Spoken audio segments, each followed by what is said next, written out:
Welcome to the Explainer. Okay, today we're basically tearing down everything you thought you knew about getting rich. I want you to imagine two men. One is this wildly successful, Harvard-educated finance genius. He's making millions of dollars, running with the social elite, the whole shebang. The other guy? A rural janitor who literally spent his weekends chopping firewood. Now, if I ask you which one of these guys died a multimillionaire and which one lost absolutely everything, you'd probably rely on logic and bet on the genius, right? Well, get ready because we're about to completely shatter those assumptions. This right here is the exact question that frames our entire exploration today. I mean, how on earth does a person with no college degree, absolutely zero formal financial training, and no Wall Street connections massively outperform someone with the absolute best education and the highest level connections? Think about it for a second. In almost any other field, like, say, brain surgery or structural engineering, this would be completely impossible. You would never ever see an untrained janitor outperforming a Harvard-trained surgeon in an operating room. No way.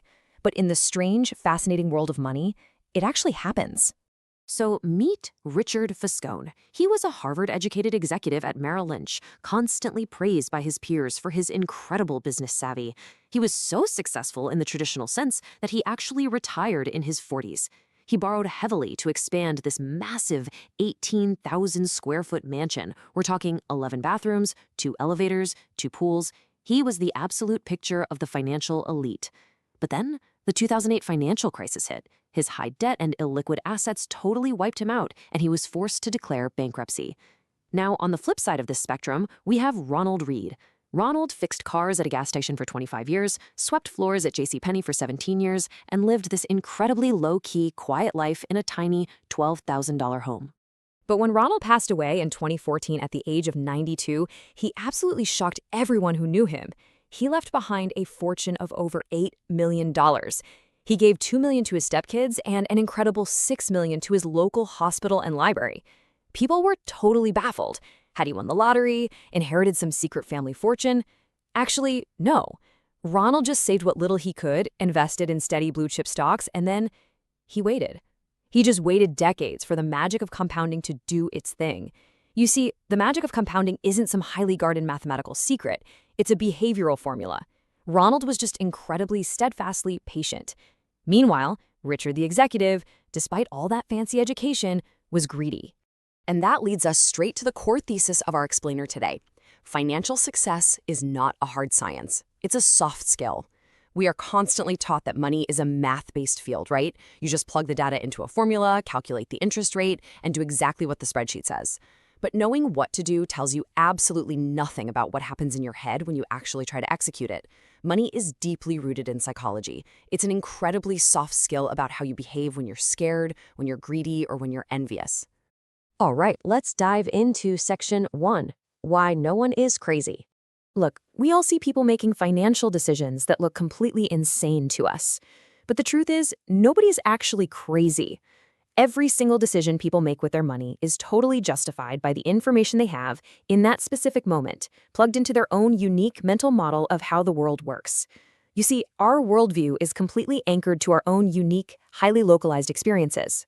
Someone who grew up in extreme poverty thinks about risk in a way that the child of a wealthy banker simply cannot fathom. The stockbroker who lost everything in the Great Depression experienced a visceral trauma that a tech worker in the booming 1990s can't even begin to imagine. We all go through life thinking we know exactly how the world works, but realistically, we've only experienced a microscopic sliver of it. Think about your own life for a second. Did you come of age during the terrifying 2008 crash, or maybe during the massive 2010s tech boom? That timing literally changes everything. Look at the difference in stock market growth experienced by two different generations during their highly impressionable teens and 20s. If you were born in 1950, the market basically went nowhere while you were coming of age. You probably viewed stocks as this risky, stagnant place to park your hard-earned money. But if you were born in 1970, the market went up nearly tenfold during your young adult years. You viewed stocks as a magical wealth-generating machine. It's the exact same stock market, just a different birth year. So it's not about raw intelligence, it's the dumb luck of when you were born that permanently shapes your financial behavior. Which brings us to section 2, the twins of finance, luck and risk. Luck and risk are essentially doppelgangers. They prove that no outcome in life is 100% dictated by your individual effort alone. You are one person in a massive game with 7 billion other people and infinite moving parts. Let's look at Bill Gates to really get a grasp on this. We all know his phenomenal success story. And yes, he is undeniably brilliant and incredibly hardworking. But he was also extremely lucky to attend Lakeside School, which was one of the only high schools in the world at the time that actually had a computer. But there's another, much more sobering side to that coin. Bill had a best friend at Lakeside named Kent Evans. Kent was just as skilled with computers, just as brilliant, and shared Bill's endless business ambition. They literally planned to conquer the world together. But tragically, Kent died in a mountaineering accident before he even graduated. For every Bill Gates, there was a Kent Evans, who ended up on the other side of life's unpredictable roulette. And because we can never perfectly quantify exactly how much luck or risk will impact our lives, we have to establish what's called a margin of safety. This is your breathing room, your room for error. It's having a frugal budget, a flexible timeline, or holding enough cash so that when that 5% chance of absolute disaster actually happens, it doesn't wipe you out completely. A margin of safety basically ensures you can survive the bad luck long enough for the good luck to eventually fall in your favor. Moving on to Section 3, the power of enough. Capitalism is absolutely fantastic at generating wealth, but honestly, it is equally potent at generating envy. The absolute hardest financial skill is getting your goalposts to stop moving. If your expectations rise equally with your results, there's zero logic in striving for more, because you'll just feel the exact same after putting in all that exhausting extra effort. Take former executive Rajat Gupta as a prime example.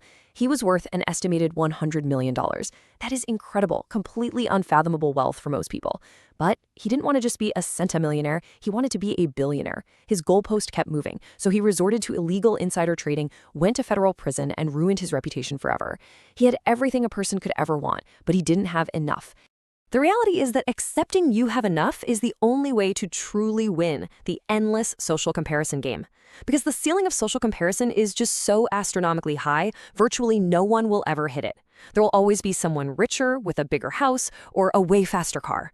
As a seasoned casino dealer once said, the only way to win in a Las Vegas casino is to exit as soon as you enter. When you finally realize that an insatiable appetite for more will only push you to the point of regret, you take your chips off the table, you step away, and you actually start enjoying what you have. Next up, Section 4, wealth is what's unseen.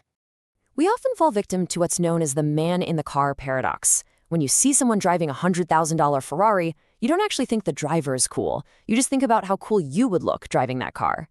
People tend to use wealth to signal to others that they should be liked and admired. It's totally an illusion of wealth. Consider the famous singer Rihanna. She nearly went bankrupt early in her career after massive overspending, and she ended up actually suing her financial advisor. The advisor's defense? Brutally honest? He responded by asking, was it really necessary to tell her that if you spend money on things, you will end up with the things, not the money? We laugh, but so many of us really need to hear that. When people say, I want to be a millionaire, what they almost always mean is, I want to spend $1 million. And spending $1 million is literally the exact opposite of being a millionaire. True wealth is hidden.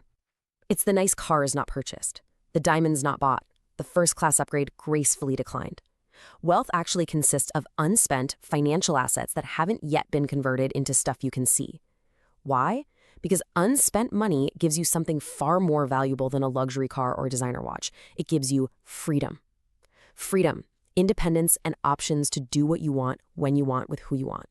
Having agency over your time is absolutely the highest, most valuable dividend that money pays. And finally, Section 5, 3 actionable money lessons. So, understanding the psychology of money is great conceptually, but how do we actually implement this into our daily lives? Well, here are 3 actionable money lessons based on everything we've uncovered today. First, find humility when things are going right and forgiveness when they go wrong. Respecting the massive, undeniable power of luck and risk really helps you focus purely on what you can actually control.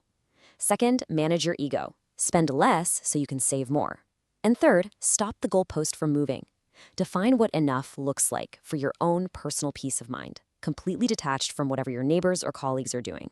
Now, what's really fascinating here is this powerful realization. Think of saving money simply as the gap between your ego and your income. Past a certain basic level of comfort, spending is really just a way to show people that you have money. It's a performance. If you can build up your humility and genuinely stop caring about what other people think of you, your desire to buy flashy things drops dramatically. When your desires drop, your spending drops. And immediately that unseen wealth, the wealth that buys you time and options, begins to grow. So as we wrap up this explainer, I want to leave you with a final, absolutely vital question.